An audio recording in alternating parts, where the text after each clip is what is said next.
Esperamos unos minutitos y comenzamos.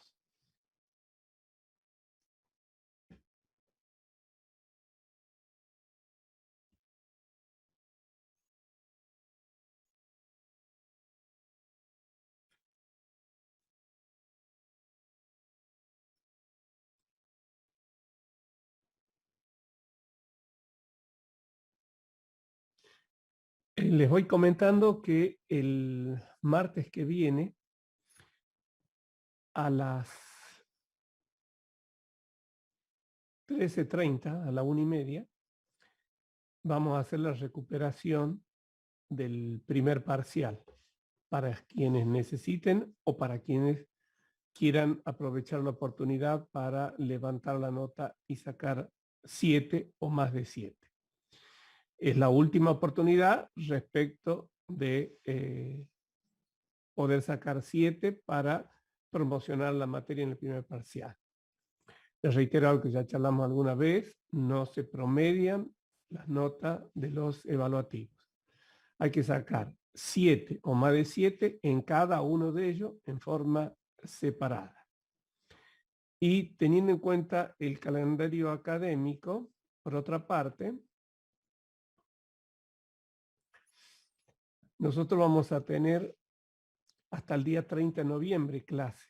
Entonces, el día 30 de noviembre va a ser el día del segundo evaluativo, que va a incluir todo lo que hemos visto a partir de la unidad de medidas de control. O sea, unidad 5, 6 y 7.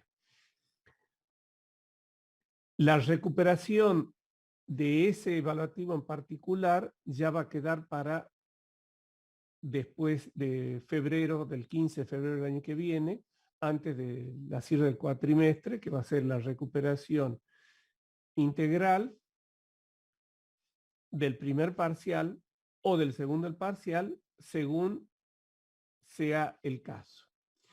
La recuperación integral no autoriza, no habilita, digamos así, para poder promocionar la materia. ¿Está? Traten de completar, hay varios que me deben trabajos prácticos, el día límite es el 30 para completar la otra parte de los requisitos de la materia. ¿Está? Entonces, nos van a quedar 3 días prácticamente para recibir todos los cuestionarios pendientes. Quien no haya presentado todos, tampoco va a poder promocionar la materia. La semana que viene, entonces, reitero, a las 13:30 con las personas que tengan o deseen recuperar. Va a ser un recuperatorio de media hora y a partir de las 14, 14:05, 14:10, comenzamos la clase normal con el resto de los compañeros. ¿Está? O sea, tenemos clase a partir de las 14, como siempre, el martes que viene. Y quienes tienen que recuperar, yo voy a habilitar una sesión para la recuperación exclusivamente. Ese día vamos a tratar de hacer algunos ejercicios sobre las herramientas que podemos utilizar para lo que se conoce como métrica dentro de las redes de datos y que tiene que ver con el uso de herramientas y fundamentalmente comandos del sistema operativo. Yo les pediría todo por una cuestión didáctica de que para ese día, para el próximo martes, traten de unirse al aula virtual con una máquina con Windows, ¿sí? Para que sean válidos para todos los comandos que vean. No obstante, yo les voy a mostrar algo de Linux, pero entiendo que no se va a poder reproducir con todos y los tiempos no nos dan para hacerlo exclusivamente en una fecha particular y trabajar con las máquinas virtuales, ¿sí? Entonces, para la semana próxima traten de sumarse al aula virtual con máquinas con Windows. No importa la versión en realidad, porque vamos a ver conceptos generales, pero vamos a trabajar sobre comando que podemos aplicar seguramente sobre ese sistema operativo. ¿Está? Entonces, para comenzar ya con la clase de hoy, reitero, el martes que viene a las 13:30, recuperatorio del primer evaluativo, y a partir de las 14, hora de clase normal. Traten de entrar con una máquina con Windows para que ustedes puedan ejecutar. Eventualmente yo les voy a, si se nos dan los tiempos, les voy a pasar la pantalla para que ustedes hagan lo que yo les muestre en principio y podamos interactuar de alguna forma más dinámica. Si no, lo haremos a través de lo que yo pueda mostrarles. Pero sería bueno que puedan ustedes intentarlos también. ¿Ha quedado claro entonces todo? ¿Sí?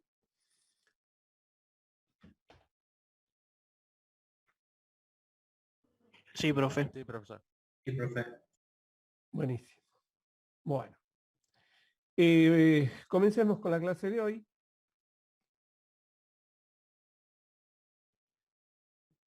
En la clase anterior y en la anterior hemos hablado sobre encriptación y nos hemos tomado su tiempo para tratar de tener una idea del nivel que representa el proceso de encriptación dentro de todas las medidas de seguridad.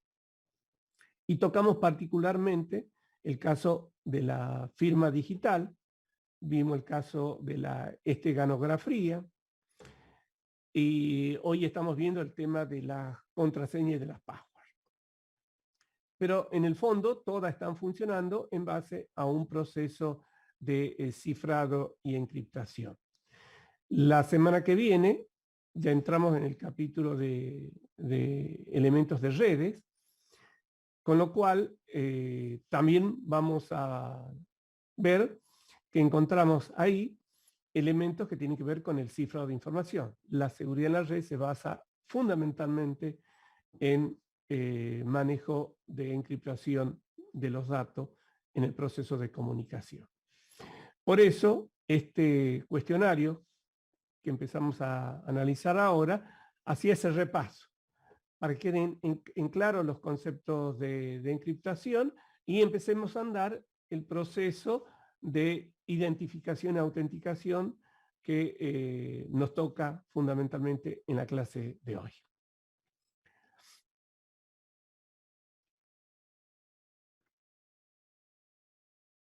Bueno.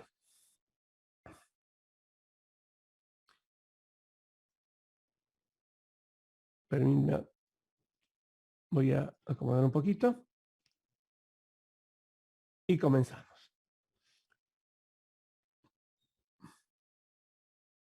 ¿Estamos todos? Bien, Carrizo.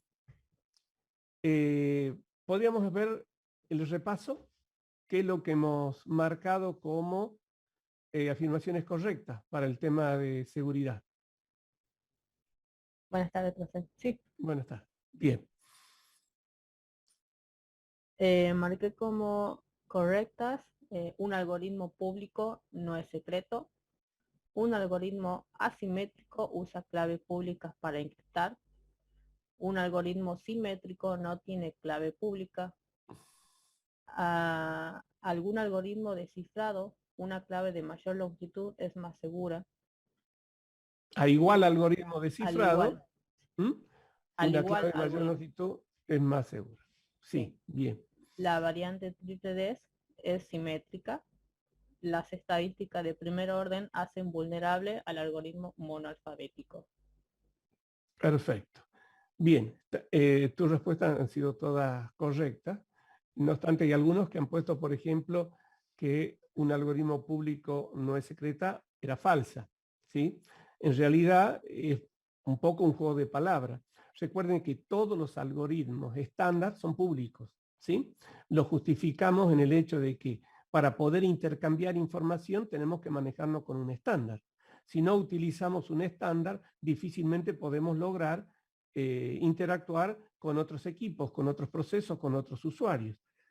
Ustedes saben que, por ejemplo, yéndonos a una parte de hardware, el interconectado entre computadores y router ahora se hace a través de una ficha que se llama RJ45, a través de un cableado que se conoce como UTP de distintas características y siguiendo algunas de las normas que dimensionan esa forma de armar el cableado. Eso es un estándar, es público, porque si cada fabricante, si cada diseñador siguiera un criterio distinto para armar esa misma ficha R45 con un cable distinto, las cosas no funcionarían. ¿De acuerdo? Entonces, este juego que se prestaba a la confusión, como ha ocurrido, reitero, con algunos, es que cualquier algoritmo público, o sea, algún algoritmo de cifrado tiene que ser público, es decir, se tiene que conocer en detalle, muy en detalle, cómo funciona el algoritmo para que se puedan hacer las implementaciones del estándar a nivel de hardware, a nivel de software o un nivel mixto de ambas tecnologías. ¿De acuerdo? Bien. Por ahí alguien también puso que el algoritmo simétrico usa clave de 64 bits. Erróneo también. ¿Por qué? Porque el DES en la década del 70 utilizaba una clave de 64 bits, pero con el tiempo empezó a ser un algoritmo vulnerable. Entonces se han generado distintos tipos de algoritmos con clave simétricos, con clave de más de 64 bits. ¿Está? O sea, 128, 512, todos múltiplos que permiten mejorar, como lo dice una de las afirmaciones correctas, aumentar la longitud de la clave, con lo cual se gana en seguridad. Por eso decía ahí, a igual algoritmo de cifrado, entonces en un DES de 64 bits y en un DES de 128 bits, ¿cuál daría mayor porcentaje de seguridad?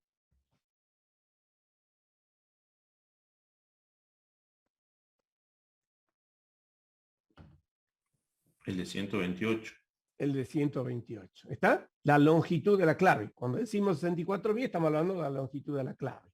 Hablamos en bits, pero recuerden que los bits se convierten en bytes y los bytes se convierten en caracteres y números. O sea, es transitivo. ¿Está? Estamos hablando de claves, de contraseña, estamos hablando de pseudo procesos que generan estos elementos que permiten cifrar y descifrar información.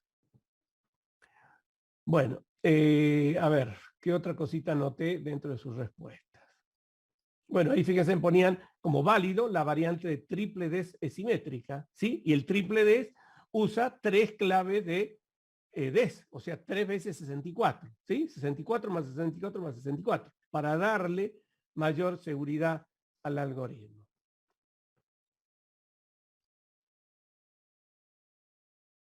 Bueno, lo otro creo que más o menos coincidíamos con todos y quienes tengan que corregir hagan las acotaciones del caso para haberse quedado con la respuesta correcta, que es la que nos dio Joana.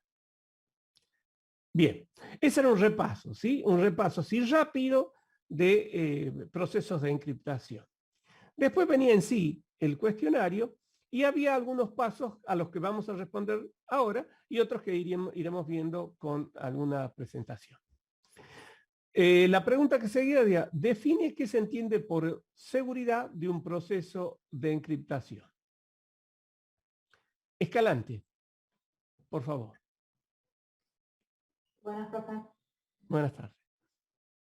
Sí, la seguridad del encriptado es la longitud en bits de las claves, la cual indica la medida logarítmica del número de combinaciones posibles que pueden usarse.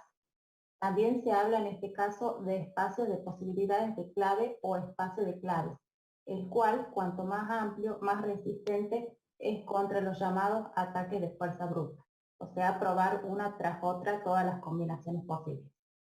Eso sería. Bueno, en realidad estás asociando dos conceptos, el de longitud de la clave con la de seguridad del algoritmo. Ya lo dijimos recién, la seguridad de la clave en un mismo algoritmo A mayor longitud de clave, mayor seguridad.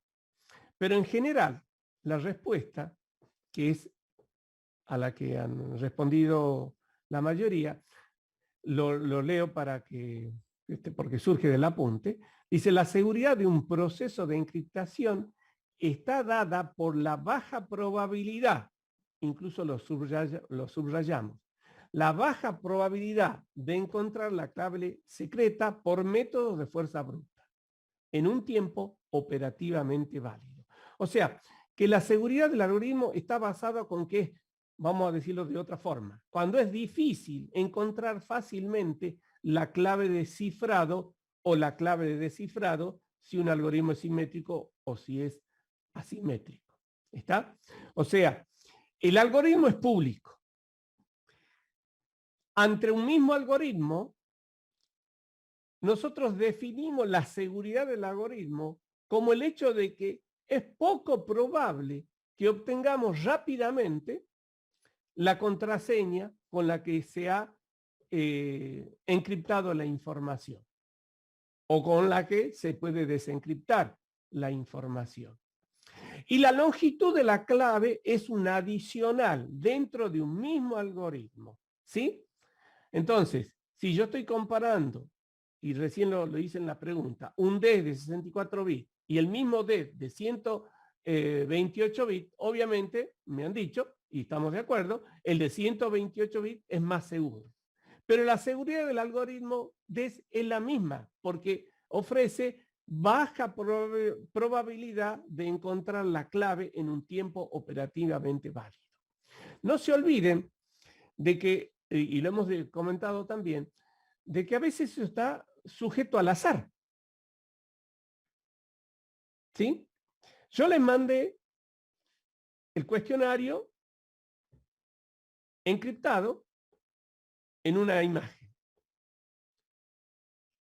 Y algunos no sabían cómo obtenerla, la clave. Tendríamos que haber hecho un proceso de criptoanálisis. Por supuesto que eso podría haber sido indeterminado en el tiempo. Entonces había una pista. Yo les dije, va a estar la pista. No le di la contraseña. Hay que buscarla la contraseña. ¿Sí? Bueno. Estaba, ¿sí? La encontraron. Quiero creer que todos hicieron el ejercicio de encontrarla y, bueno, si se la pasaron es la misma. ¿Por qué era la misma? Porque era un algoritmo simétrico, ¿sí? Entonces, con que uno la haya descubierto, le podía haber pasado a los 14 restantes y se acabó la seguridad del algoritmo. ¿Está? Y obviamente, el proceso de generación de la clave era muy simple. Ahora yo les pregunto, en el texto que les mandaba, les decía que eran las iniciales de dos algoritmos clásicos que se ven, el DES y el RCA. Pero nadie pensó que podía haber dicho la 6 con mayúscula, o la primera con mayúscula de cada algoritmo y las otras con minúscula, o la segunda y la cuarta con minúscula y las otras con mayúscula. Se dan cuenta que la potencialidad de ese simple ejercicio podía haber estado vinculado también a modificar la clave simplemente combinándola, minúsculas con mayúsculas. ¿Está? Obviamente, no era el propósito de que pierdan tiempo en ese proceso, pero es conveniente notarlo de que en ese mismo texto podría haber algún inconveniente para encontrar la clave. Si yo hubiese utilizado una combinación de caracteres con los mismos caracteres que conviertan minúscula y mayúscula. Un ejercicio que lo iba a hacer, pero realmente no he tenido tiempo, es ver todas las combinaciones posibles que se podían hacer con las 6 letras, combinándolas entre minúscula y mayúscula. Y se darían cuenta de que el número de claves posibles eran muchos. ¿Sí? Entonces, el tiempo que hubiesen tenido ustedes para encontrar en un tiempo operativamente válido, hasta ayer, la clave y descifrarlo por su cuenta, hubiese sido insuficiente. ¿Se dan cuenta? Entonces, la seguridad del algoritmo está dada por la baja probabilidad de obtener la clave en un tiempo operativamente válido. Ustedes tenían hasta ayer. Supongamos, hay otros que contestaron antes. Perfecto. ¿Sí? pero tenían una acotación en el tiempo. No podían probar con todas las combinaciones que hubiesen surgido si yo simplemente le ponía, es una combinación de letras minúsculas y mayúsculas. ¿Quedó claro? Sí, profe. Bien. Sí, profe. Bueno, ya creo que las respuestas van surgiendo prácticamente en forma en forma directa a través de lo que vamos viendo cómo se correlaciona. A ver, Lorca. La siguiente. Buenas tardes, profe. Buenas tardes. Pregunta 2. Responda, en un sistema criptográfico el aspecto más importante es, yo elegí la clave. La clave es el aspecto más importante. Cualquier método de cifrado, por más complejo que sea, si no se protege la clave, pierde la seguridad y la robustez. Bien. Perfecto. Esa es la respuesta correcta. No obstante, hay alguno que ha puesto la longitud de la clave. ¿Sí? Yo creo que ya no hace falta hacer más aclaraciones. ¿Está? La longitud de la clave suma un elemento de complejidad en el proceso de criptoanálisis. Pero lo crítico es saber guardar bien la clave. Perfecto. Muy bien.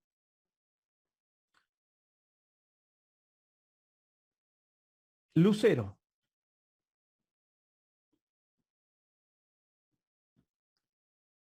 Un resumen de lo que nos plantea la pregunta 3.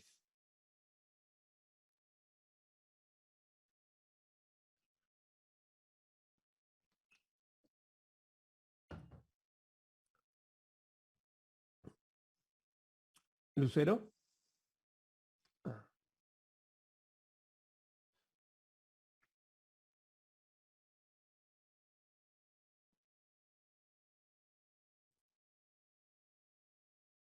Lucero está, pero no está. Hola, profe, ¿sí? Ya. No, que justo se me cortó internet. ¿Qué es la pregunta 3? Sí, un resumen de tu respuesta, porque la han hecho muy bien, han analizado de alguna forma, pero bueno, ¿qué podrías resumir vos de la respuesta a esta pregunta? Bueno, que los gestores de contraseñas son aplicaciones que sirven para almacenar todas nuestras credenciales, como el nombre del usuario, las contraseñas, sitios web, que guardan en una base de datos cifrada mediante una contraseña maestra.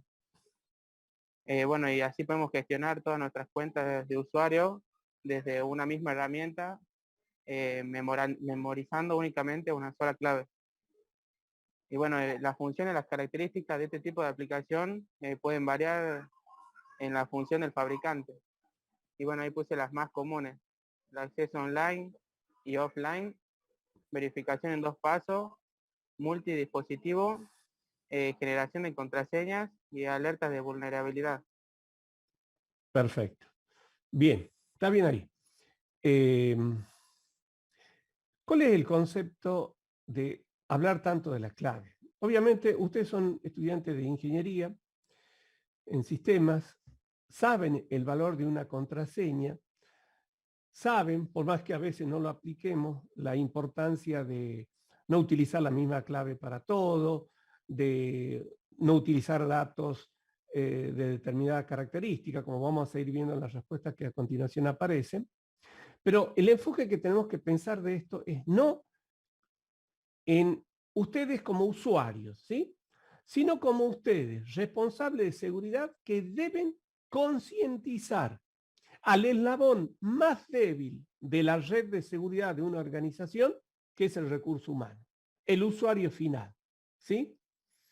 Hay que lograr que quienes se van a manejar dentro del sistema mediante un procedimiento que incluye una contraseña, sepan lo valioso que es saber guardar adecuadamente esa contraseña. Uno de los elementos con los que pueden contar ustedes tanto como responsables de seguridad como usuarios son estos gestores de contraseñas. ¿Está?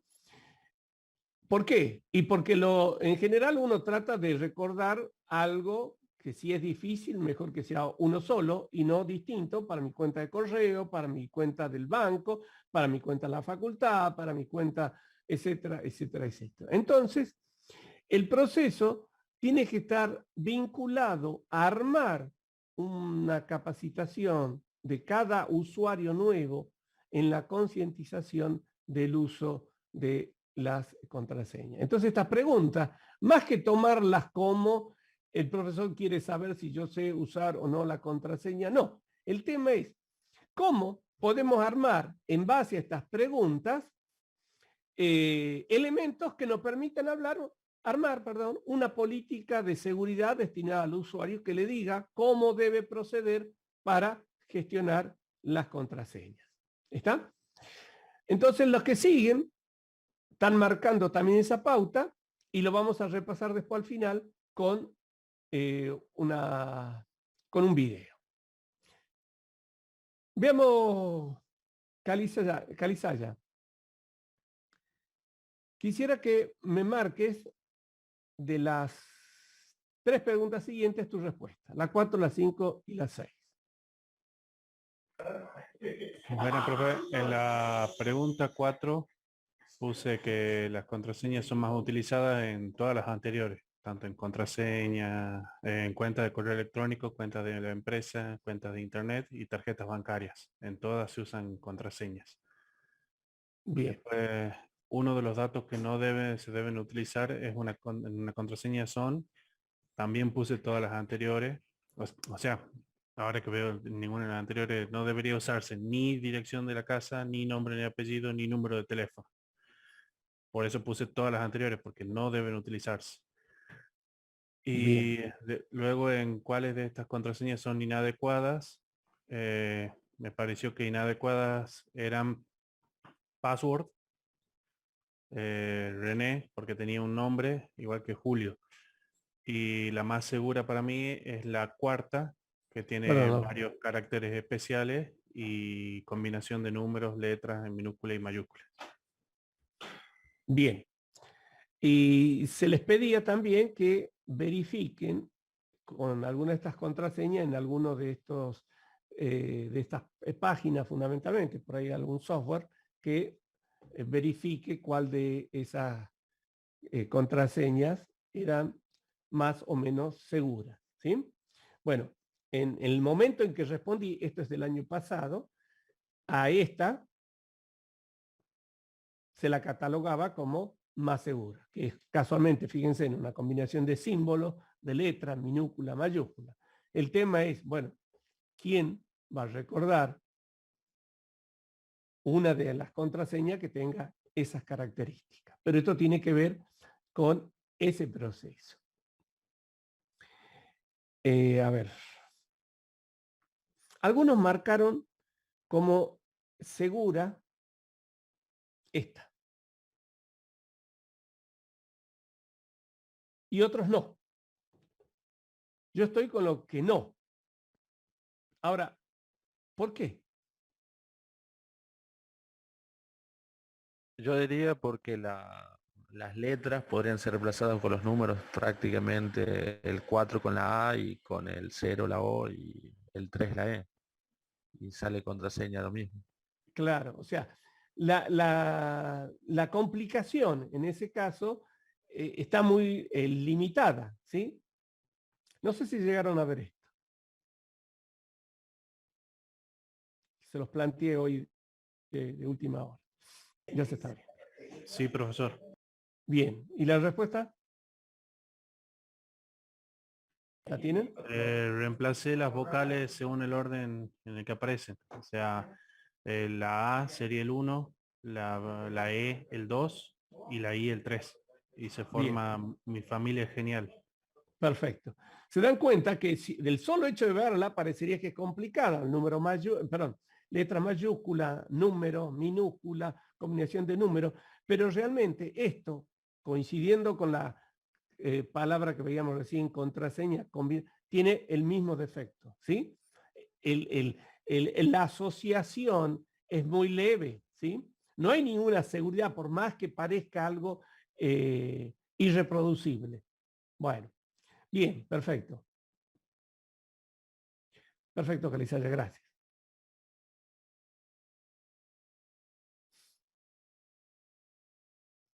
Déjenme saber. De nada, profe.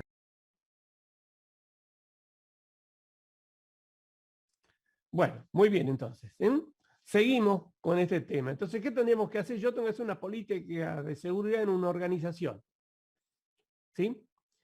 Dígame, cualquiera, el que se le ocurra, una política de seguridad dirigida a los usuarios finales que consideren, por ejemplo, las dos pautas de la respuesta 4 y la respuesta 5.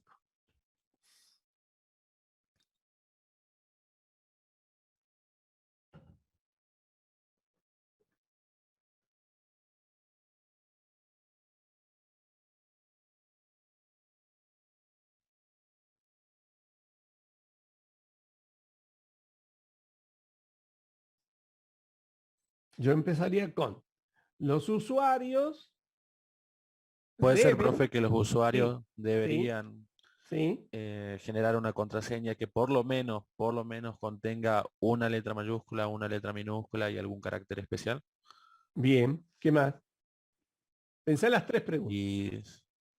Y sumado justamente que no tiene que ser ni el número de usuario ni su nombre de pila, por ejemplo, o su Por apellido. ejemplo, bien, es decir, no usar un dato filiatorio, número de documento, apellido, nombre, nombre de los hijos, fecha de nacimiento, que normalmente se pueden obtener fácilmente. Sí. ¿Y qué más?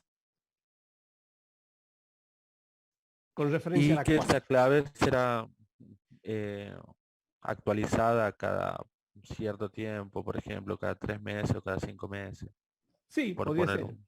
Y con respecto a la 4,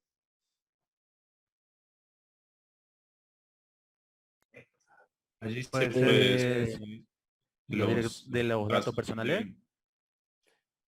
que no se utilice una misma clave, ¿sí? Por ejemplo, para el correo de la organización, para un sistema de la organización, o sea, que se utilicen claves diferentes, ¿sí? Yo quiero que se vuelque a través de esto, no una enseñanza para ustedes, que si les llega perfecto, buenísimo, sino en esto, en armar una política, en yo voy a ser responsable de un sistema y debo darle a los usuarios instrucciones para que pongan unas contraseñas lo más segura posible. Entonces, esto me sirve, si se quiere, como tip o como elemento, que me pueden dar a mí el elemento como para notificar al usuario cuando le doy que elija la contraseña o cuando le pido que genere una contraseña, siga alguno de estos principios. Y les ha pasado a ustedes, seguramente por ahí en un home banking, por ahí en una cuenta de correo, ¿sí? Por ahí en algún servicio de streaming, ¿sí? Que les piden, bueno, utilice tantos caracteres, combine, empiece con números o con letras. O sea, esas mismas sugerencias pueden estar inmersas dentro del sistema por el cual el usuario opta o elige una contraseña. Fíjense acá la 7 y la 8. Seguimos con ese tema. Oliva. Profe, buenas tardes. Buenas tardes. Contame entonces, ¿qué has puesto vos respecto a la pregunta 7 y la pregunta 8? En la pregunta 7 decía que marque las consideradas buenas prácticas, yo marqué 3. Cambiar la Sí. contraseña con regularidad, utilizar una contraseña diferente para cada servicio en línea, no compartir las claves de acceso con ninguna persona. Bien. Para ¿Y la cuál pregunta sería sí. la política que podríamos enunciar a partir de esa respuesta? Podría ser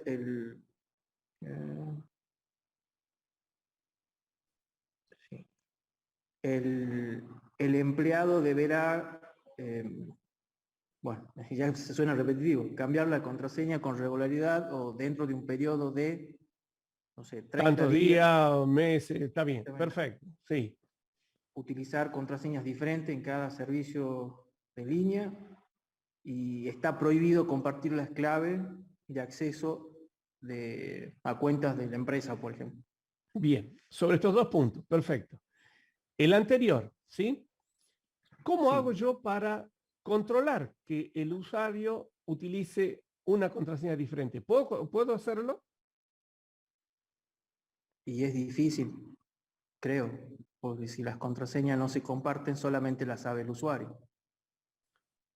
Bien, pero yo tengo una herramienta Sí, que la usamos nosotros en el parcial. sí. ¿Puede ser la hash, herramienta hash, profe? hash, Exacto. ¿Mm? O sea, sí, yo no necesito conocer la contraseña, sí el hash de la contraseña. que Y si coincida nada más. claro, ver que no coincidan la que tienen su cuenta de correo con la que tienen el sistema por decir algo, el sistema de stock o sistema así. O sea, yo puedo usar ese procedimiento para validar esta política. Bien. Y la otra, me parecía correcto, que está prohibido compartir. O sea, una regla debe estar asociado en caso de incumplimiento con una penalización, ¿sí? Si el usuario la comparte con otra persona por comodidad, por facilidad, bueno, que sea pasible, no sé, de una sanción que involucre horas de suspensión, ¿sí? Alguna anotación en su legajo administrativo, un llamado de atención, porque si yo le prohíbo, para que la prohibición sea efectiva, debe tener, de alguna manera, algún elemento. Quizá la primera vez un llamado de atención, la segunda vez una indicación en su legajo personal, y así, ¿de acuerdo? Para que sea efectiva una norma, tiene que tener establecido ese principio. Por eso me gustó cuando dijiste prohibido, ¿sí? Tiene prohibido, o sea, está prohibido. Bueno, pero si lo hago, ¿qué pasa? ¿Está? Sí. La penalización le da fuerza a la norma. Bien. ¿Y la última? A la 8, perdón. En la pregunta 8 marqué la opción A, contiene letras, números y símbolos para una buena contraseña. Bien. Si bien es cierto, esa también aparece marcada acá, ¿cuál es el inconveniente de utilizar, por ejemplo, la última opción que dice contiene mayúsculas, decimales y signos de puntuación?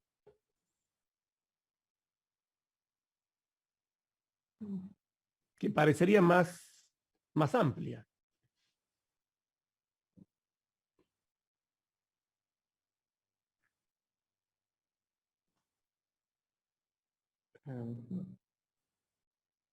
A ver, cualquiera de la clase, porque va un poquito más allá.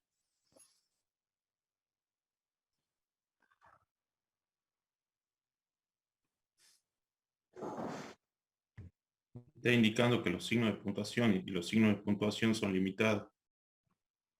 Podría ser una cosa que afecte. Piensen ustedes, no sé si les ha tocado trabajar, por ejemplo, en algún sistema en donde el usuario no puede usar la letra ñ, que es muy común en el español. ¿Por qué? Porque el lenguaje de programación no reconoce adecuadamente ese carácter. ¿Está? Digo la letra ñ para marcar que hay ciertas restricciones en el entorno de programación que tienen que ver con el código de caracteres que se esté utilizando. ¿Está?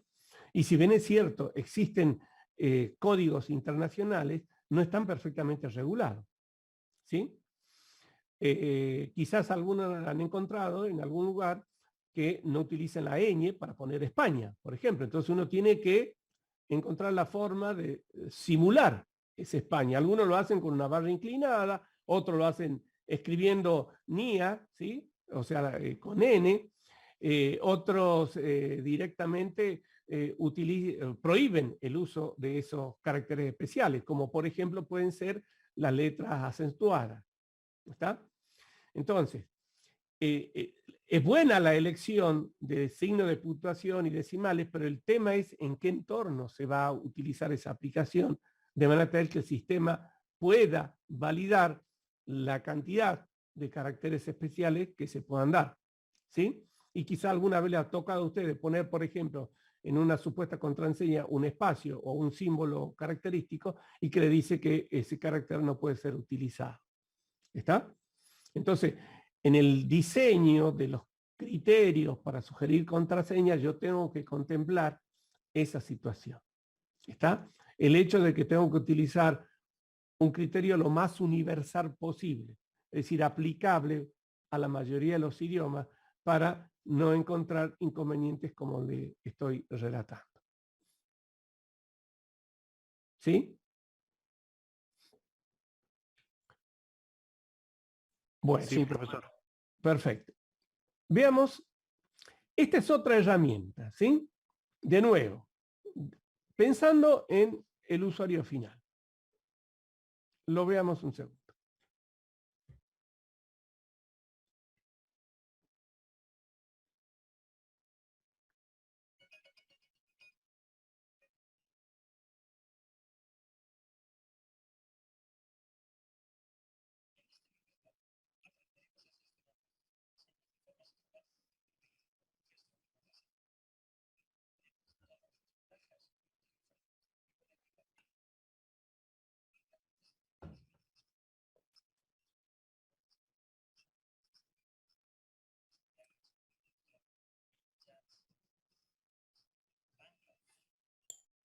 No se escucha nada, profe.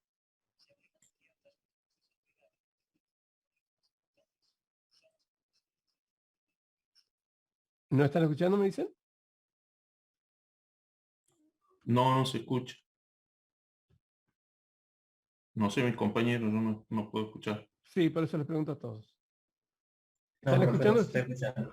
No se está escuchando.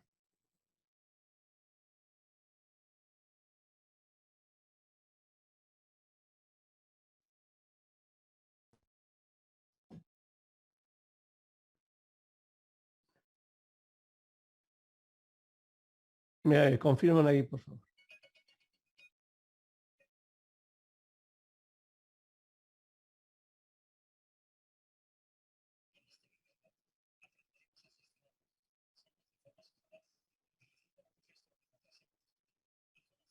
Muy despacito se escucha.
Bien. Bueno, creo que es un buen resumen, ¿sí? De la respuesta, de las herramientas que podemos encontrar para trabajar con los distintos usuarios en un proceso de concientización y sigue un poco las pautas de la utilización de estos gestores de contraseña. Por supuesto que requiere de un esfuerzo, pero que dependerá del nivel de seguridad dentro del cual estemos inmersos para buscar cuál es el mejor procedimiento para que sean utilizadas adecuadamente por los usuarios. Yo ya les comenté en alguna oportunidad de un ciberdelito de hace ya varias décadas que había afectado al Citibank de los Estados Unidos y que siguieron durante años el equipo del FBI encargado de ciberdelincuencia. Hasta que llegaron a descubrir que no es que había hackers que habían logrado ingresar al sistema del Citibank, sino que habían seguido los rastros de uno de sus gerentes y habían logrado ingresar a la computadora personal de su domicilio de este gerente. Y como el gerente utilizaba la misma contraseña que utilizaba en el banco para muchas de las gestiones habituales desde su casa, lograron vulnerar el sistema como un usuario válido. Si yo al sistema me identifico como corresponde, el sistema no tiene forma de detectar la falta de los privilegios o de los derechos para acceder a un determinado recurso. Bueno, siguiendo con este proceso, hablamos de password, ¿sí? Y hay una frase que la incorporé, que está en el capítulo, que dice: al fin de cuentas, los usuarios de un sistema son una parte a la que no hay que olvidar ni menospreciar. Siempre hay que tener en cuenta que la seguridad comienza y termina con personas, ¿sí? O sea, yo puedo utilizar muchos recursos tecnológicos de software y de hardware, pero siempre está, lo reitero una vez más, el eslabón más débil, que es el recurso humano. Y el recurso humano tiene la potestad de acceso a los sistemas a través de una simple, entre comillas, password. Motivos para no reutilizar las contraseñas. Tus contraseñas deben ser secretas, robustas, no repetidas y cambiadas periódicamente. Creo que hemos venido charlando sobre eso durante lo que va de la tarde, ¿sí? Secreta, obvia. Robusta, la robustez tiene que ver con la dificultad de obtenerla fácilmente, con lo cual encontramos todas estas políticas que charlamos así recién rápidamente. No repetidas, ¿sí? Y cambiada periódicamente. Acá hay una herramienta que tiene que ver con la posibilidad de que un sistema computarizado detecte, haciendo una búsqueda de fuerza bruta, una contraseña si esa contraseña tiene 3 caracteres. ¿Sí? Fíjense en ustedes, si son todos los caracteres, o sea, si no hay distinción entre minúsculas y mayúsculas, tarda menos de un segundo. Si solo son minúsculas, tarda mucho menos, cuando hay 3 caracteres. Hoy en día un estándar se considera de 8 para arriba. En algunos casos se habla de 6, pero fijémonos en 8. Si tuviésemos 8 caracteres, la búsqueda exhaustiva nos llevaría 2,10 siglos, ¿sí? O si quieren, de 2 a 10 siglos, así hay que expresarlo, para encontrar seguramente la clave que se ha utilizado. Y eso que hemos pasado de 3 solo a 8 caracteres. ¿Está? Bueno, esta es la importancia también cuando hablamos de la longitud de la clave. Fíjense entre 7 y 8 cómo las cosas se van ajustando, pero muy, muy rápidamente. Bueno, acá, ejemplo de contraseña que no deben ser utilizadas, números consecutivos, cualquier nombre, lo charlamos cuando tenían esa propuesta, las palabras típicas del diccionario, ¿sí? Números que tienen que ver con nuestra realidad, con nuestra ingeniería social, número de teléfono, número de celular, número de documento, número de pasaporte, número de legajo. Utilizar una distribución QWERTY del teclado como elemento para elegir una contraseña, cosas que están dentro de lo que se llaman diccionarios para búsqueda bruta. Los diccionarios son a veces de varios gigas y lo que hacen es, frente a una contraseña, hacer un procedimiento de escaneo tratando de evaluar cuál es la que se está utilizando en un determinado caso. Más recomendaciones. Debemos utilizar claves diferentes en servicios diferentes, dado que el robo de la clave en uno de ellos, sea por la circunstancia que sea, permitiría el acceso a todos. Ahí está el ejemplo que yo tomé para este ejercicio que hicimos hace rato. Utilizar reglas mnemotécnicas. Recuerden cuando yo, no me acuerdo en qué ejemplo, utilicé Blancanieves y los 7 enanos, ¿sí? Y simplemente tomé las primeras letras, no mezclé ni minúscula ni mayúscula, pero gané una contraseña de difícil reconocimiento. Y yo tenía que acordarme simplemente que era el nombre de un cuento, ¿sí? No que era B, y ahora si me piden tengo que empezar a repetirla para saber cuál es la contraseña. ¿Está? Bueno, el uso de reglas mnemotécnicas. Todo esto puede servir como sugerencia para el usuario en un boletín en el cual se le da alguna instrucción a ese respecto. Bueno, más de eso.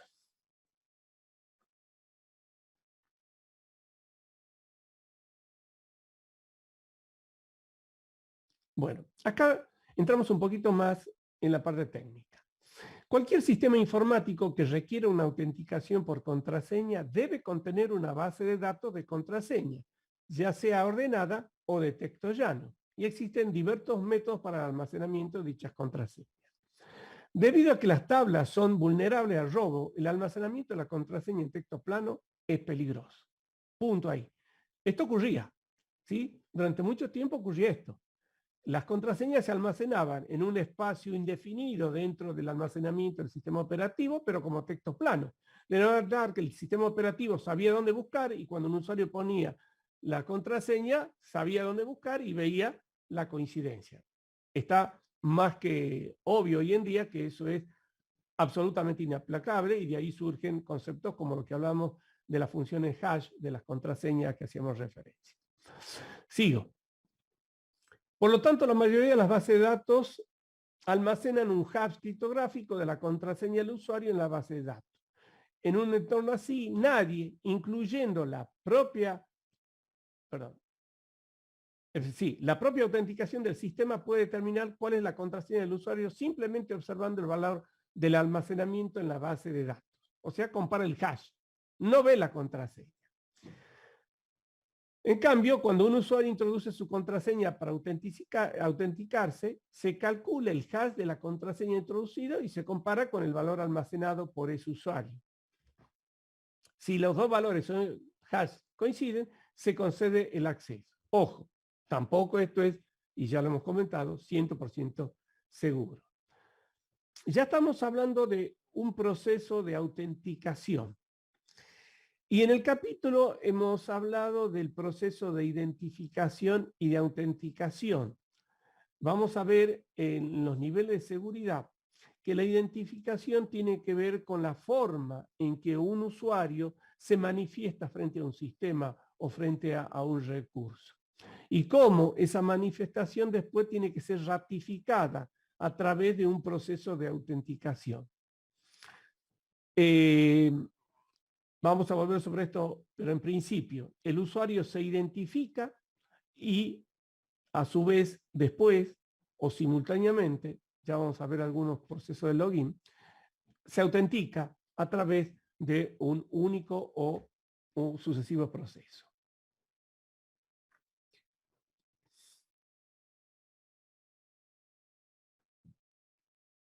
Una persona que tenga acceso a la tabla de contraseña no puede simplemente copiar la entrada a la base de datos del usuario para obtener acceso.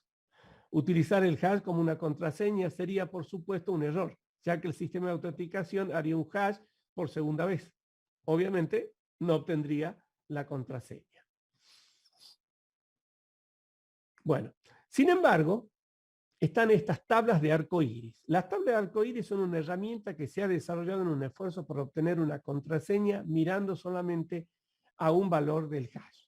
Acá está. Yo le decía recién, ojo, lo del hash parece una muy buena alternativa, pero bueno, ya se ha buscado a través de la tabla de arco iris, cuyo desarrollo lo tienen ahí evolucionando, cómo se trata a través del hash encontrar la contraseña.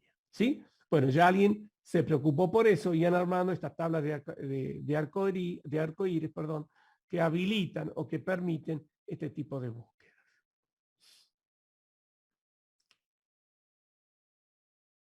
Calizaya, ¿me mandaste un link? ¿Puede ser? Lo mandé, profesor, el video que estábamos viendo recién, para los que no escuchaban, es el link de YouTube del video para que lo puedan ver. Yo lo vi en paralelo porque no se escuchaba, la verdad, no sé por qué. ¿Tampoco pudieron escuchar al final? Para saber buscar el error después. Bueno, yo lo escuchaba y estaba tomando la misma salida. Bueno. Vale, gracias. Yo no lo pude escuchar desde la pantalla que usted comparte, así que lo tuve que ver por YouTube. Bien, queda el link ahí para quien no lo haya podido seguir. Reitero, era simplemente una institución que armó este procedimiento a través de este video de concientización, reitero, para el usuario final, que siempre es importante tener. Bueno, seguimos. Elimine la causa más común de una violación de datos con autenticación multifactor. Ustedes también han hablado del cuestionario del doble factor, ¿sí? Y hoy en día está muy difundido a través de conceptos como el token en los cajeros automáticos o la verificación de identidad a través de un segundo recurso que verifique la autenticación del usuario. El usuario se identifica y se autentica. Pero cuando va a realizar determinada transacción o operación dentro del sistema, se hace una doble autenticación, ¿sí? Eso es lo que se llama autenticación por multifactor. El más común es el uso a través del recurso como es el celular.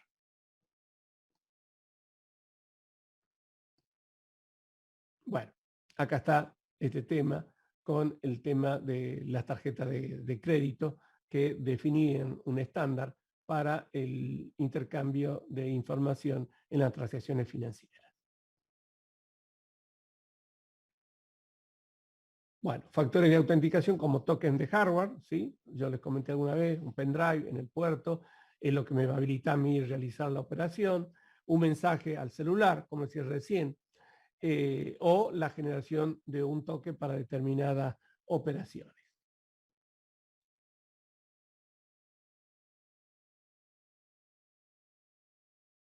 Bueno, esto es lo que mencionamos recién de las tablas de arco iris, ¿sí?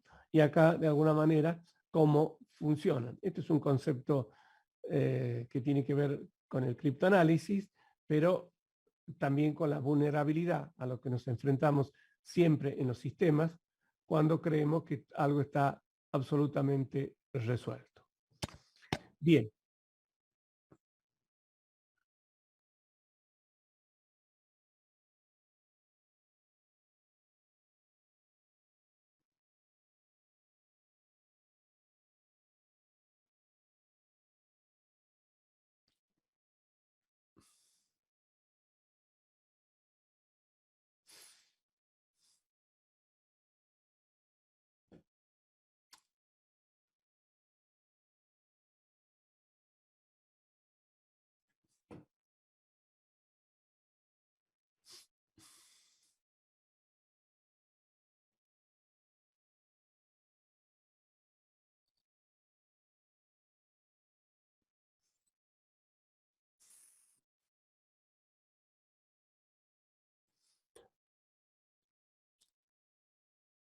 Vamos a volver enseguida con el tema de password vinculado ya al proceso de seguridad en sistemas de múltiples usuarios.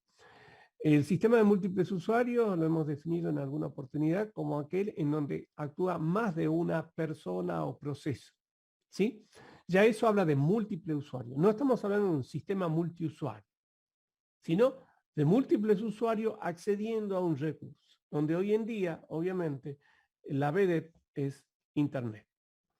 Entonces, en esos procesos de intercambio de información, cuando entran a jugar las propiedades de la confidencialidad y de la autenticidad, tenemos que hacer uso de los procesos de encriptación para el intercambio de información, de datos y obviamente de servicios y contraseñas. En general, sobre esto no vamos a decir algo nuevo, pero una infraestructura de red va a tener que adecuar su sistema de seguridad a las características y a la envergadura de la misma. Hay dos principios básicos en cuanto a la definición de un proceso de seguridad, que la utiliza Linux, la utiliza Unix y sus derivados, como un proceso de definición general de un sistema. Esto es aplicable para cualquier cosa que después corra sobre un sistema operativo, una aplicación, un utilitario, una app. Y esto tiene que ver a que el sistema se lo define como restrictivo o no restrictivo. Si el sistema es restrictivo, las personas y o procesos únicamente acceden a la información y las funciones que necesitan para hacer su trabajo, ¿sí? O sea, todo el resto le está vedado. Eso es un sistema restrictivo. Yo de alguna manera voy a definir mi estructura dentro de un sistema restrictivo si digo, bueno, usted como usuario va a poder hacer esto y nada más que eso. El resto le está vedado. Sin embargo, hay otra escuela, otra tendencia, que es hablar de sistemas no restrictivos. Todo lo contrario al anterior. El usuario puede hacer cualquier cosa menos la que se le prohíben específicamente. ¿Está? Es como decirle una PC.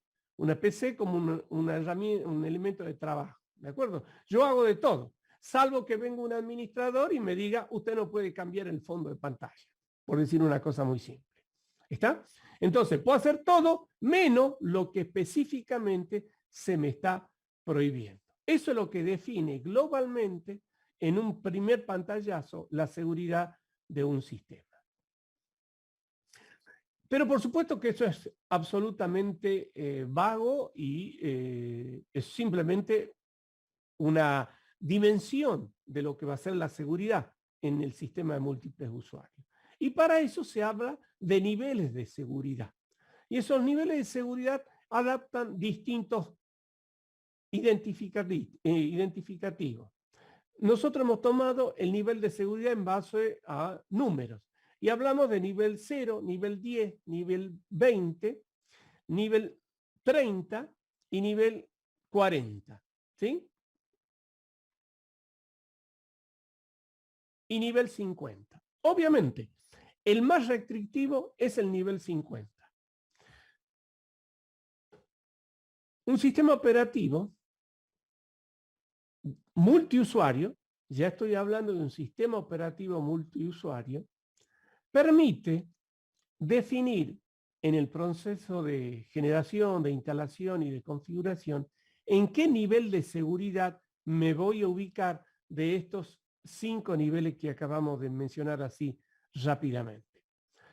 En general, el nivel 40 y 50 está librado a organizaciones donde la seguridad puede llegar a ser un elemento crítico en el desarrollo de sus actividades, que por supuesto existe. Pero en general los sistemas operativos parten de un nivel como el nivel 20. ¿Sí? Vamos un poquito más atrás para aclarar esto. Ojo, esto lo analizamos después en el cuestionario que sigue, pero tenemos que dar la introducción, pero que tiene que ver con los aspectos que acá tenemos que marcar. Hay un nivel de seguridad 0. En realidad habla sin seguridad alguna. Bueno, en este caso, en el mejor de las situaciones podemos considerar que hablamos de seguridad física. seguridad física desde el punto de vista de que hay una puerta cerrada o hay una llave en la puerta que necesitamos abrir para acceder al recurso informático. Una puerta, una ventana con rejas, ¿sí? Alguna característica que impida el acceso a ese recurso, pero que una vez, perdón, pero una vez que se ha superado, ya no hay ningún control sobre la seguridad. Hoy en día, haciendo un paralelismo con Internet, hay muchos sitios en donde existe ese nivel de seguridad cero, o sea, que no me piden absolutamente más que yo ingrese al sistema a través de determinados pasos, ¿sí? Pero no hay un proceso que tienda a validar que realmente yo esté autorizado a hacer qué cosas dentro del sistema. Digamos que el nivel de seguridad cero, ahí no hay seguridad, pero se ve, se utiliza. Imagínense el cajero automático. Hablábamos cuántas veces de la llave que tiene el lector de tarjeta y que en el 99,9% de los casos no funciona. O sea, la seguridad física no existe. Cualquiera que entre al cajero puede romperlo con un martillo, destrozarlo, meter una tarjeta falsa, ¿sí? Entonces, el nivel de seguridad físico ya no existe, por más que se había planteado su necesidad de instalación. ¿Está? Después tenemos un nivel más, la seguridad de inicio de sesión. Es decir, ya tengo que hacer un proceso de identificación. Tengo que decirle al sistema quién soy. Ahora, no hay un proceso de autenticación. Y vuelvo a hacer un paralelismo con Internet. Hay muchos sitios que a ustedes les piden que se identifiquen con su correo electrónico, que a veces lo pueden usar a un correo electrónico propio, o a veces inventan uno. Mientras tenga la arroba, prácticamente el sistema, si no valida la dirección de correo electrónico, lo va a tomar como un usuario identificado en el sistema y le pondrá acceso a determinados recursos o elementos dentro del sistema. Esta es la seguridad de nivel 10. Podríamos decir que era el nivel de seguridad que existía en Windows XP, obviamente todos los sistemas operativos anteriores, en los cuales el usuario bastaba con que se identifique y a partir de ahí podía establecer un proceso de acceso. De más está decirlo que cuando vamos subiendo de nivel, se sobreentiende que los anteriores también se pueden utilizar. O sea, si yo uso seguridad de nivel 10, también puedo estar utilizando elementos del nivel 0, la llave, ¿sí? Para abrir la puerta, la identificación para el acceso. Bueno, en el nivel 20, esto también sigue siendo válido, y en el 30, y en el 40, y en el 50, se va sobreentendiendo que en la medida que nosotros avanzamos en el nivel de acceso, se dan por sobreentendido los niveles anteriores. El nivel 20 es el más común, que es el nivel de seguridad a través de un proceso de identificación y autenticación. ¿Sí? Ya hay algo que es típico del usuario que se ha identificado en el sistema, algo que solo él conoce, algo que lo caracteriza dentro del sistema y que permite atribuirle determinados privilegios o derechos en su trabajo dentro del sistema. Cuando respondan el cuestionario, vamos a ir desgranando más en fino esto, pero necesito hacer esta introducción. Acá en el proceso de autenticación, hay muchos aspectos que tienen que ver con cómo me voy a autenticar. Por algo que conozco, por algo que poseo, por algo que soy. Y ahí entramos a lo que es la biometría, algún elemento típico y único de cada ser humano que me permite a mí autenticarme. Ojo, yo puedo autenticarme con identificarme con mi huella digital y autenticarme con una contraseña. La identificación sería algo que poseo, que soy, perdón. Algo que soy. Me autentico con la contraseña. Y me autentico, perdón, no sé si lo dije mal. Me identifico con la contraseña. Y me autentico con, otra vez. Me identifico con la huella digital. algo que soy, y me autentico con algo que conozco, una contraseña. Podría haber sido el proceso al revés. Me identifico con un nombre de usuario que conozco y que pueden conocer los otros, pero me autentico con la huella digital. Bueno, estas son las metodologías más habituales que ya surgen en todos los sistemas operativos a través del nivel 20. ¿Sí? ¿Es el mejor el nivel 20? Para nada, pero es el más común. Hablaremos de eso, reitero, más adelante. Ya en el nivel 30, ya esto cambia. ¿Sí? ¿Seguimos utilizando proceso de identificación y autenticación? Y sí, porque está por sobre el nivel 20.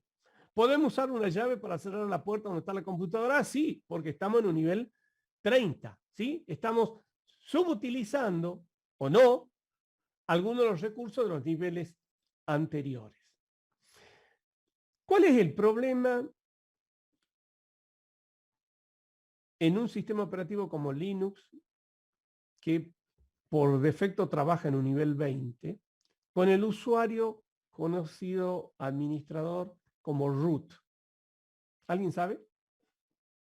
¿Alguien que esté usando Linux? ¿Cómo, profe, la pregunta?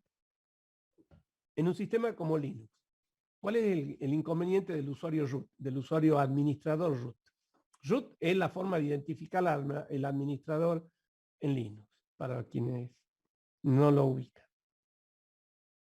Y el usuario root naturalmente tiene todos los privilegios del sistema. Si comete algún error, todo eso se ve reflejado en todo el sistema. Algún RM que borre alguna carpeta o directorio que tengan acceso a otras personas, si no tiene alguna copia de seguridad, es prácticamente perdido. Bien. Eso puede ser uno. Esa es una y es la más grave. El usuario root puede borrar sus mismos rastros, ¿sí? El usuario por defecto puede cumplir todas las funciones, supliendo incluso a los usuarios a través de, por ejemplo, el cambio de contraseña. Bueno, eso ocurre a nivel 20. A nivel 30 eso ya no es posible. No hay ningún Además, el usuario... usuario root. ¿Cómo? Además, el usuario root es el encargado de darle los permisos a los otros usuarios, ya sea de grupo, personal o directamente de tercero. Exacto, exacto. Y en función de eso, como esto, hemos dicho al principio, depende del eslabón más débil que es el factor humano, también hemos dicho que muchas veces los fraudes o los ciberdelitos ocurren dentro de la organización y por personas que están autorizadas, no que han vulnerado una contraseña, sino que tienen los privilegios, como podría ser el caso del administrador. Entonces, de nuevo, el nivel 20 es un nivel que se utiliza, es el más común, pero no es el más seguro por lejos. ¿De acuerdo? Porque si el usuario puede borrar, el usuario root, estoy hablando del administrador, del oficial de seguridad, recibe distintos nombres dependiendo del sistema operativo que se trate, lo que hay que tener en cuenta es que ese usuario debería tener las características de no manejar su rastro, sus jobs, sus logs dentro del sistema, sino a través de un usuario diferente. Bueno, eso se consigue a través del nivel 30, en donde hablamos de seguridad de contraseña y de los recursos. No tienen acceso a todos los recursos. ¿Está?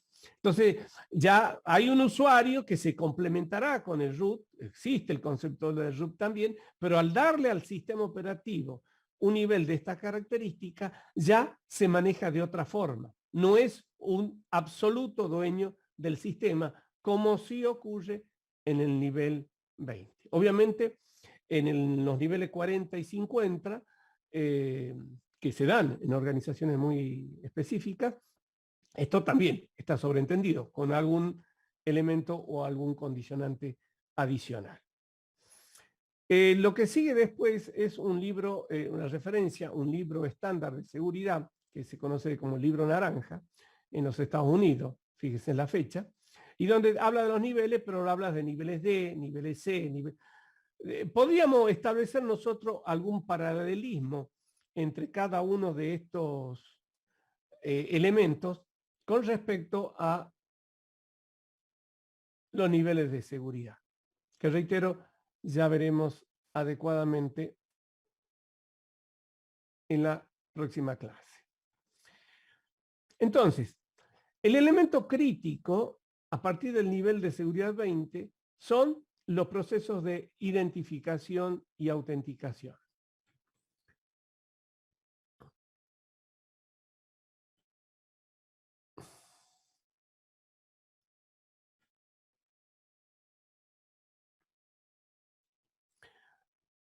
Bueno, vamos a ver ahora de pasada algunos mecanismos de identificación y autenticación. Obviamente están referidos fundamentalmente a usuario y contraseña, el tema que estábamos tocando y analizando, pero que tienen que ver con los procedimientos, las rutinas que se generan en el acceso a los distintos recursos. Hoy en día es muy común en sistemas de múltiples usuarios lo que se llama como LDAP, que es un protocolo para intercambiar información siguiendo un procedimiento de identificación y autenticación por nombre de usuario y contraseña. ¿Cuál de estos dos es el secreto? ¿El nombre de usuario o la contraseña? La contraseña. La contraseña, ¿sí? Bien. Entonces, el nombre de usuario sería la identificación y la contraseña sería la password cifrada que habilitaría el acceso a los recursos. ¿Está? Entonces acá, ¿qué van a aparecer? Una serie de caracteres que oculten la contraseña para que no pueda ser capturada por algún intruso en el acceso al sistema. Y si esa contraseña no corresponde con el usuario, el sistema debe generar un mensaje advirtiendo esa situación. Lo peor sería decir contraseña incorrecta. Porque en el proceso de identificación y autenticación, si nosotros decimos contraseña incorrecta, estamos diciendo que el usuario es válido. Y quizás eso sea un error dentro del sistema. Porque si yo digo que un usuario es válido, le estoy dando una pista a quien trata de vulnerar el sistema de que hay un usuario de tal característica y lo que tiene que hacer es encontrar su contraseña. ¿Sí? Entonces, ¿cómo me corre este sistema? Con un fallo de autenticación. No me dice dónde está el error. ¿Está? No me dice que el usuario no existe. No me dice que la contraseña es inválida. Simplemente me habla de que falló la autenticación. Bueno, es una forma de prevenir el acceso en un proceso, vuelvo atrás, en un proceso sincrónico, porque yo acá en esta misma pantalla cargué el usuario y cargué la contraseña. Las dos simultáneamente. Y el sistema, al querer validar, me dio fallo de autenticación. Esta es una pantalla de login, en este caso es un Linux, donde estamos accediendo a una terminal. Y la terminal me pide un usuario, acá aparece el usuario ST17X2, y me pide la password, ¿sí? Y de nuevo, acá lo que me dice es login incorrecto, pero no sé si el usuario está mal o si la password es la que está mal. Como puede ser que un usuario circunstancialmente se equivoque en la contraseña, obviamente el sistema me va a dar alguna alternativa para corregir el error que se puede estar dando en un acceso. Bueno, este es algo parecido a un sistema administrador de servidores web. En este caso también el nombre de usuario y la contraseña se van a cargar al sistema y después va a salir el mensaje de autenticación. Nombre de usuario, en este caso, incorrecto. Sin decir cuál de los dos está mal. Bueno, esto en Home Banking del Banco Nación, acceso incorrecto al sistema, pero tampoco sabemos si es el usuario o la contraseña que hemos puesto que está mal. Acá, ¿estará bien o estaría mal? Está mal, porque está diciendo que la clave es la incorrecta, no dice nada del usuario. Claro, ¿sí? Entonces, ya sabemos, si yo estoy intentando vulnerar el sistema,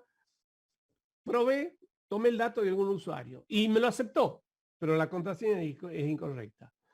No es que va a ser fácil lo próximo obtener la contraseña, pero yo ya sé que con ese usuario puedo probar de acceder al sistema a través de búsqueda, ¿sí? De alguna manera, por ingeniería social, búsqueda exhaustiva o algún dato de ese usuario que me permita después acceder al sistema.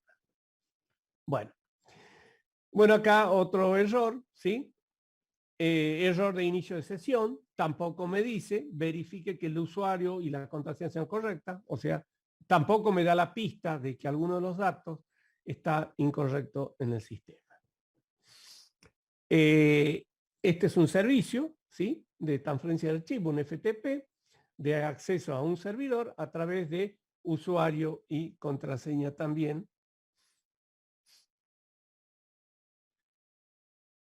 Este es otro, ¿sí?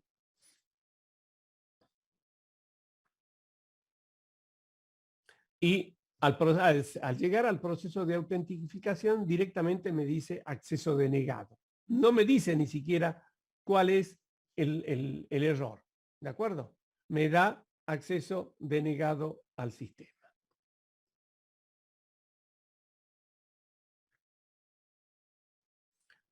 Bueno, y esta sería una alternativa, ¿sí? Después de haber intentado X veces, el sistema corte la conexión y me dé la opción de reintentarlo. Sabemos que ahí también tenemos que poner un límite, ¿de acuerdo? Un límite de sesiones para evitar que se pueda acceder incorrectamente al sistema.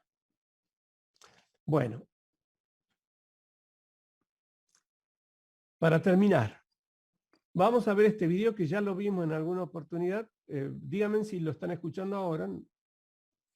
Y sobre eso vamos a trabajar ya con el próximo cuestionario.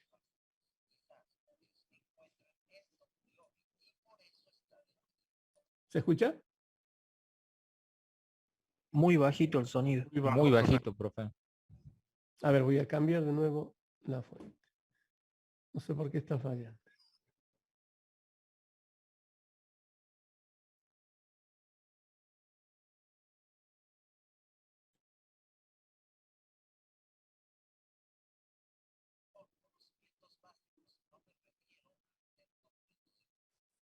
¿Ahí?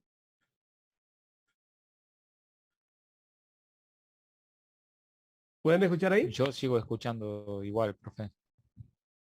Muy A ver bajo. ahí. Sí, se sigue escuchando bajo, profe. Está detenido. ¿Ahí?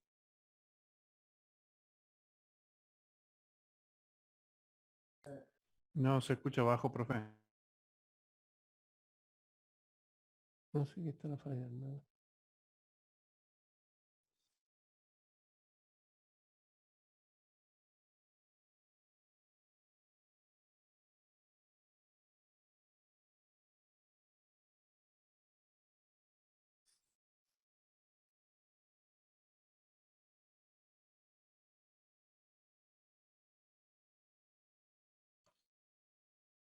Denme un segundo, voy a...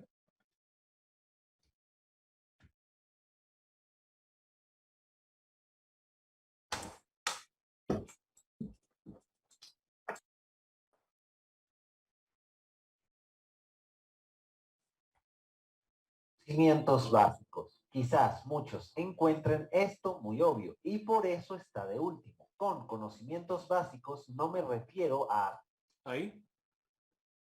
Ahora sí. Ahora Se se escucha escucha bien. perfecto.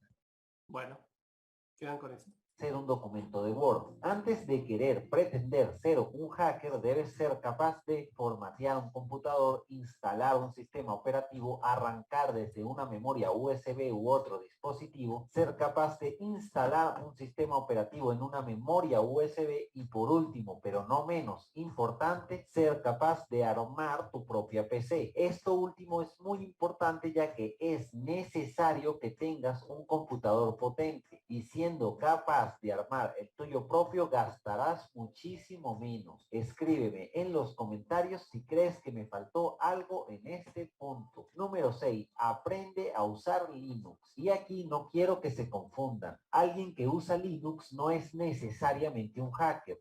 Y un hacker no necesariamente usa Linux todo el tiempo. Pero como dice el dicho, lo que es del César es del César. La mayoría del software para pruebas de penetración o pentesting, como algunos prefieren, están disponibles solo para Linux y no limitado a eso. Estos ni siquiera tienen interfaz gráfica, por lo que aprender a usar la consola de Linux es crucial. Si aunamos esto al hecho de que la mayoría de servidores funcionan con este sistema operativo, entenderemos que la mayoría de las pruebas de penetración se hacen con Linux como plataforma y objetivo. Al final puedes ver este video de aquí. Si quieres saber por qué Linux es el más usado en servidores, te lo dejo en la descripción y en el texto que saldrá de la i. Número 5. Virtualización. Si vas a aprender a hacer pruebas de penetración, definitivamente vas a necesitar un sitio seguro en donde probar y practicar tus habilidades. Puedes crear máquinas virtuales para este propósito, así que aprender a utilizar VirtualBox, VMware o QEMU, entre otros, te será muy útil.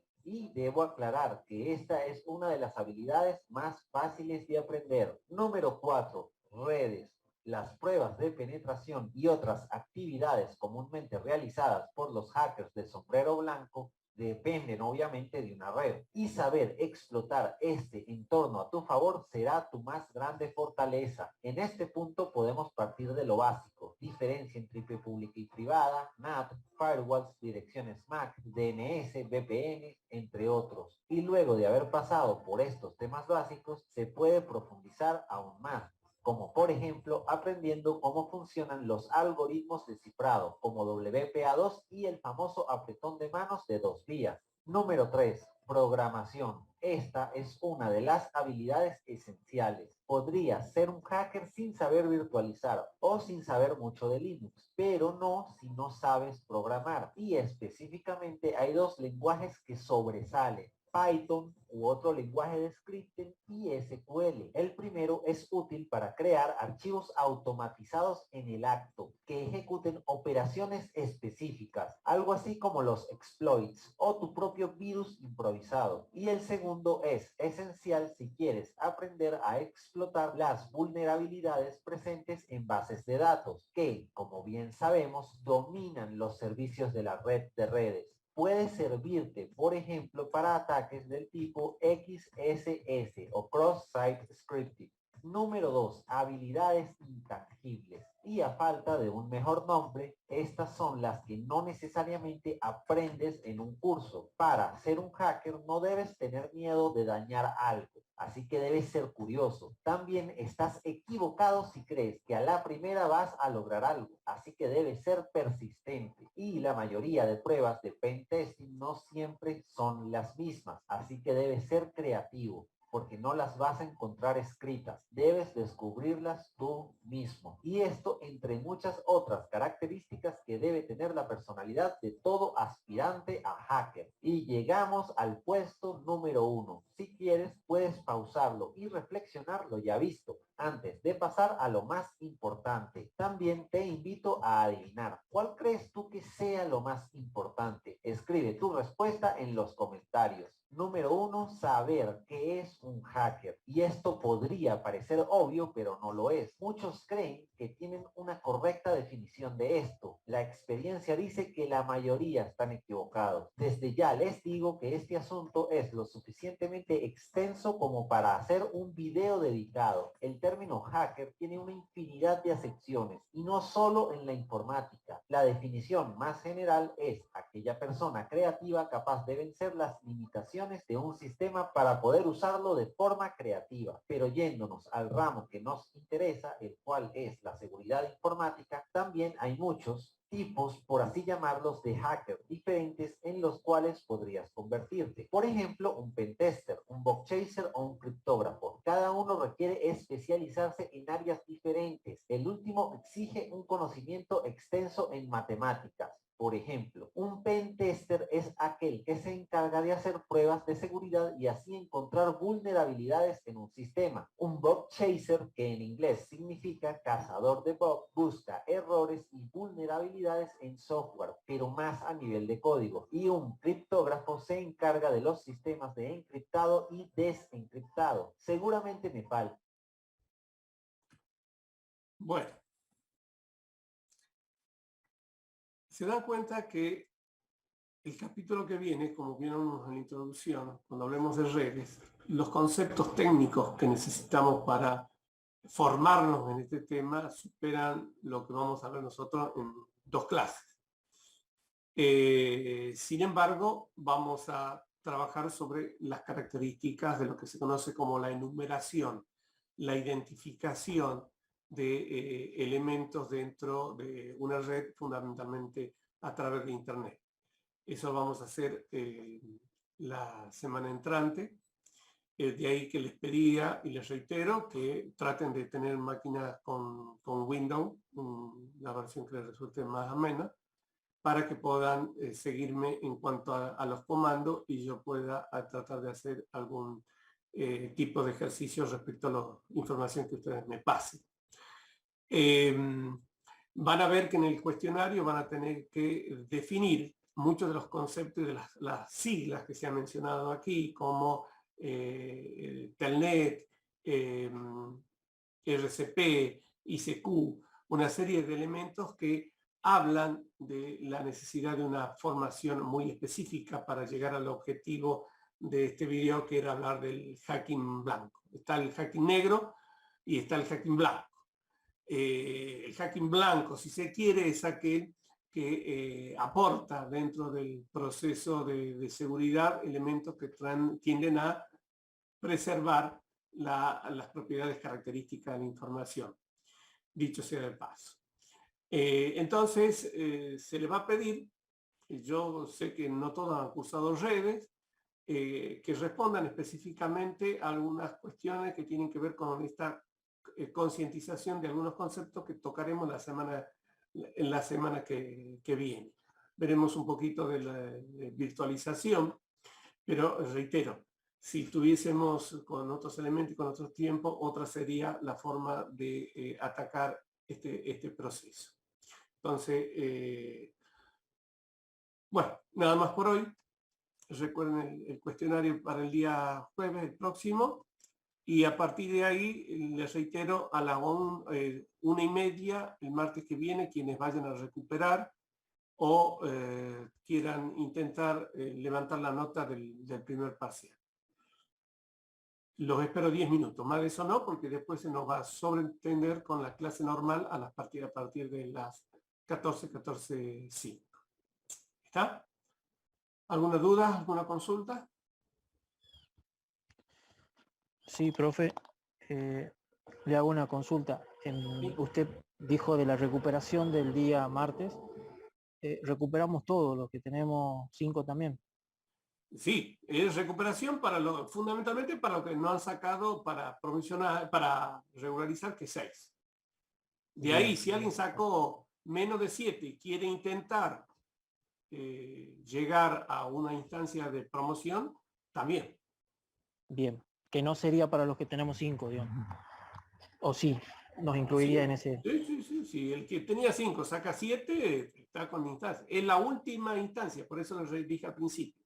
Esta es la última instancia para conseguir el 7 mínimo para la promoción.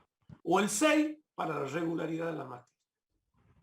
Perfecto, recuerden profe, que no se promedian de nuevo, ¿sí? Si han sacado 6 en el primer parcial y 8, lamentablemente no van a poder optar por la promoción de la materia.